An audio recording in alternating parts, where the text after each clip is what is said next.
দুর্জনা বলেছিল আল্লাহ কি পারে, আল্লাহর পয়গম্বর বলেছেন আল্লাহ সব পারে। এরপরে গাছ হলো, ফলটা খেতে চাই।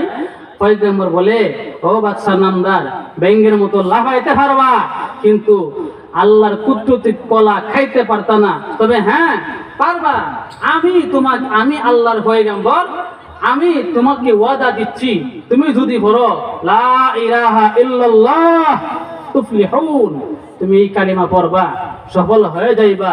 আল্লাহ পাক তোমাকে এই কলা খাওয়ার অনুমতি দিব। শুধু অনুমতি না, তুমি যখন কালিমা পড়বা, আমি তোমাকে ওয়াদা দিচ্ছি, কলাটা অটোমেটিকলি গাছ থেকে সুইল্লা তারপর তোমার মুখের মধ্যে ঢুকবে, আর তুমি ক্যাট ক্যাট ক্যাট ক্যাট করে খাইবা। বলেন না সুবহান। আল্লাহ পারে কি পারে না? দেখেন জালেম বাদশা কি জবাব দেয়। বাদশা দুর্জনা বলে, হে জারজিস, তোর কলা খাওয়ারও আমার দরকার নাই, আর কালিমা পড়ার আমার দরকার নাই। বলেন না নাউজুবিল্লাহ। কপালে যদি না থাকে, কপালে নাই আর কি, আকলে আল্লাহ পাক দিয়েছিল, কপালে নাই। আছে না নাই? কিছু মানুষ দেখবেন আল্লাহ পাক তাকে অনেক নিয়ামত দিয়েছে, কিন্তু সে নিয়ামত ধরে রাখতে পারে না। আছে না নাই? যাই হোক, সময় সংকেত। আল্লাহ আল্লাহ। তখন বাদশা দুর্জনে একটা কাজ করছিল। যখন আমি এই কথাটা বলতে যাই, মানে এখন যে কথাটা বলবো, এই কথাটা যখন আমি বলতে যাই, তখন আমার মেজাজটা একটু খারাপ লাগে। হেরে যে আমি কি বলে গালি দিব, হুজুর মানুষ, আমি নিজের ভাষা খুঁজে পাই না।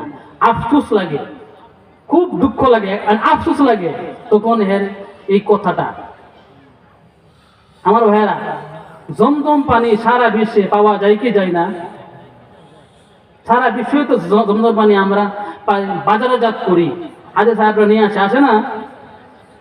যদি বিবি হাজারা জমজম বলে জমজমের পানিকে না রাখতেন, একজনের অবদানে তো আজকে সারা বিশ্বে এই পানি পাওয়া যায়। তো ওই দিন যদি এই কাজটা না করতো, জালেম বাদশা দুর্জনা যদি এই কাজটা না করতো, তাহলে এই জমজম কূপের পানির মতো সারা বিশ্বের মানুষ এখনো কুদরতি ফল আমরা পাইতাম। এই কাজটা কি করছিল দেখেন। বলে, জারজিস, তোর খুদার কালিমা পড়ার দরকার নাই, আমার ফল খাওয়ার দরকার নাই, তুই আমার মরার ডালডারে অক্ষরে এই মুহূর্তে আবার মরার ডাল বানায় দে। বলেন না নাউজুবিল্লাহ। এই কথাটার জন্য আমি যে কি ভাষায় কি বলবো দুর্জনারে। আমার যখন আমি ঘটনাটা পড়ি, তখন আমার অনেক আফসোস লেগেছে। তাহলে আল্লাহ পাকের কুদরতি ফল বিশ্ববাসী এখনো খেতে পারত। তখন পয়গম্বর জারজিস আলাইহিস সালাম সাথে সাথে গাছটাকে ধরে আগের মতো মরা ডাল বানায়, না তোর ডাল, তোর এটাকে বুহ মারিল, দিয়ে দিস। আল্লাহ পাক পারে কি পারে না?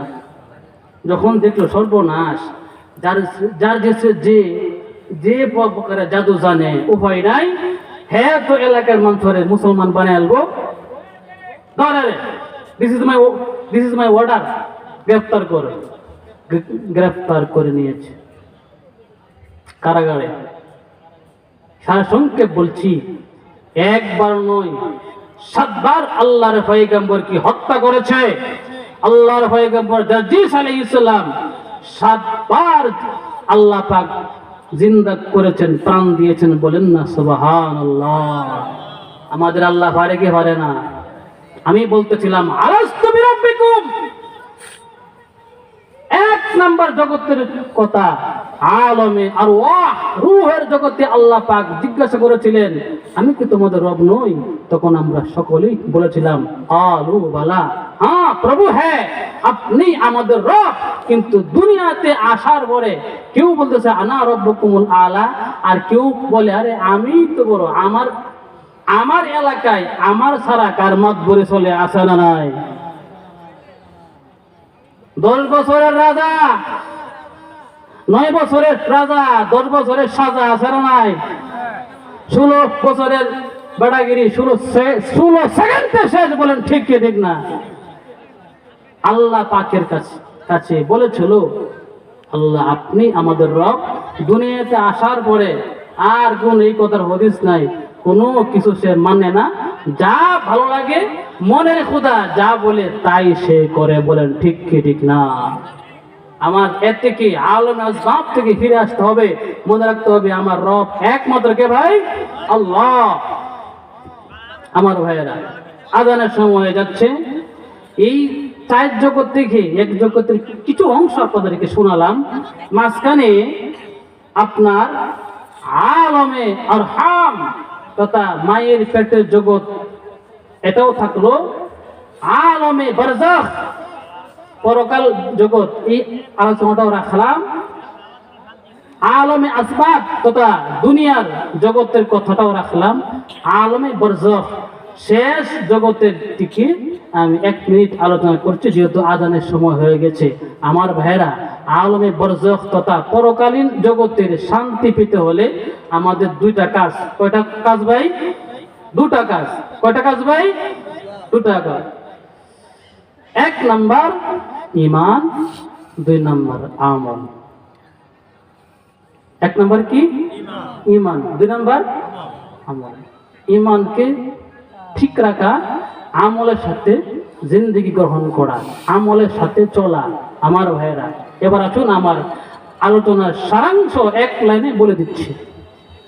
ইমানদার মুসলমান ভাইরা আমার, আমি আপনাদের সম্মুখে আল্লাহ সুবহানাহু ওয়া তাআলার পক্ষ থেকে আল্লাহ একজন বান্দা হিসেবে দীর্ঘ 1 ঘন্টা কথা বললাম। প্রতিটা মানুষ, প্রত্যেকটা মানুষ 4টা জগতের বাসিন্দা। 1 নাম্বার আলমে আরওয়াহ, রূহের জগতের বাসিন্দা। 2 নাম্বার আলমে আরহাম, মায়ের পেটের জগতের বাসিন্দা। 3 নাম্বার আলমে আসবাব, ইহকাল জগতের বাসিন্দা। 4 নাম্বার আলমে বারজাখ, পরকাল জগতের বাসিন্দা। ইমানদার ভাইরা আমার, আলমে আরওয়াহ, রূহের জগৎ থেকে আমি কি আলোচনা করেছি, আপনাদেরকে বোঝানোর চেষ্টা করেছি আপনার আমার রব একমাত্র কে।